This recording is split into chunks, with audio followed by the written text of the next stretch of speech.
Handa-handa ka, ha?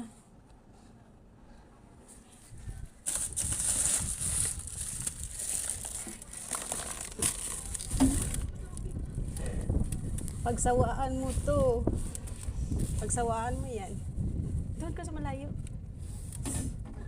Para lang to sa'yo.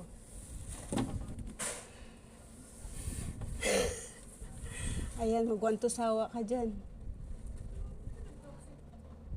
Nag-order ako sa sa tindahan. Yan lang in-order ko para sa'yo lang.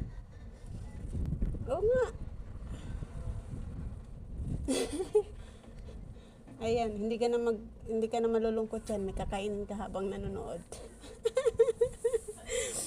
O, kumusta ka na? Welcome.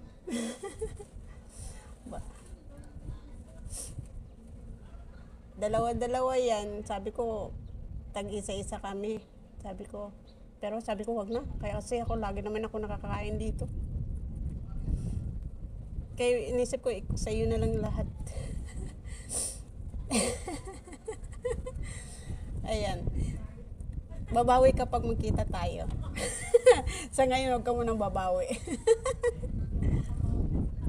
Oo nga eh, mahirap makabawi eh. Pero okay lang yun, wala problema sa akin kahit ano. Basta, importante, nagkasundo tayo dalawa. Yun lang naman ang problema, ang mahalaga. Sige, salamat. Sige. Tapos ka na ng trabaho? Ha?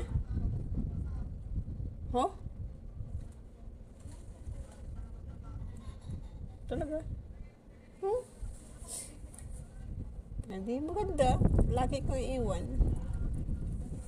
Ay, oo nga pala. Yung halimbawa, kasi kagabi, pinakita sa akin ng amo ko, yung bahay. Patay tayo dyan. Sabi niya, kasi daw, ito daw, ang amo mo daw pinipilit daw sila paalisin dito.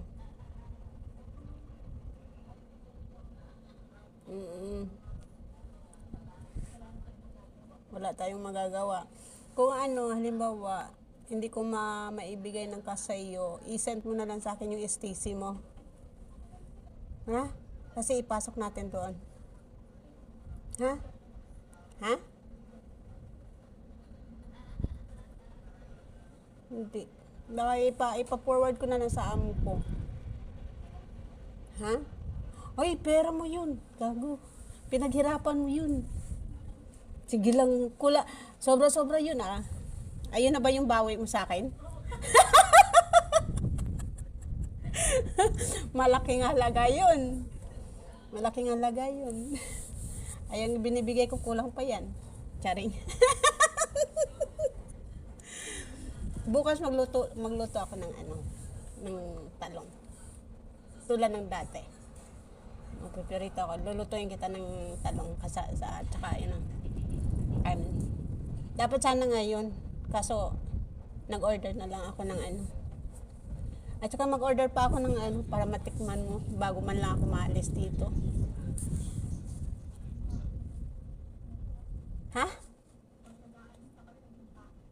Oh, hindi pa. Oo.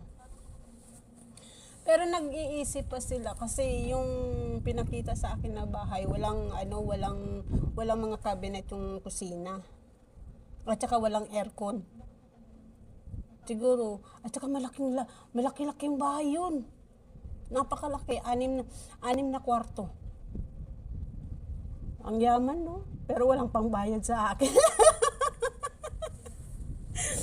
Walang pangbayad. Walang laki-laki, magkano. Pero yearly ang yearly.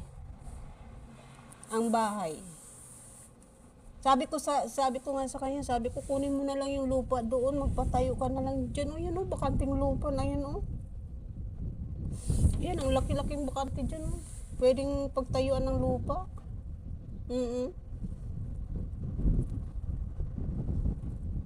Sana, sabi niya sa akin, wala daw pera. Wala pera. Pero mo, yearly 55,000. Ha? Oo. baon. Tapos walang pangbayad sa akin. Naghingi ako kanong isang araw kasi sabi ko emergency. Pinakita ko na yung mga picture. Hindi pa rin nagpadala. Grabe ka, walang hiya talaga sila. Sabi ko nga sana kagabi, pag magdating talaga dito yung amo ko lalaki, kasi kami lang dito pag ang lalaki doon kasi nagtatrabaho sa Riyadh. So wala siya dito. Ang sabi ko baka pagdating niya dito bukas daw o ngayon daw darating daw. Naisip ko, sabi ko iprangkahin ko na talaga, sabi ko aalis na talaga ako dito. Oo, kaya nga wala na akong gamit. Konti na lang din naman ang gamit dito. Siguro dalawa, isang maleta at saka isa pang karton. Pero maliit lang siya. Kaya nga baka mamaya, magdating dito mamaya, talagang prangkahan ko na talaga kasi mahirap Emergency, hindi kayang bigyan. Hindi mamatay yung pasyente ko, di ba? Oh. Sila ang makapatay sa pasyente ko. Hindi ako. Hindi sila kasi hindi nagbibigay ng Hindi nagbibigay ng sahod. Kahit 3,000 man lang, hindi man lang magpadala ng 3,000. Sabi, wala akong pera. Tapos mag-promise pa sa akin na sige, bibigyan kita. Pagdating ng panahon na siningil, wala na, umimik. Hindi na nagsalita. Ay, naku, anak ng tipak ko. Tapos sabihin pa sa akin, hindi naman nanakawin ng asawa ko yan. Sabi niya sa akin. Sabi ko, galing yan sa bunganga mo, ha? Hindi ako nagsabi niyan. Visit, nakakadismaya. Minsan nakakataman magtrabaho. Taman na ako magtrabaho. Sige na, bye-bye na. Bye-bye, cellphone mo. Kalimutan mo pa. Bye-bye. Sige, magsawa ka na dyan. Sige, bye-bye.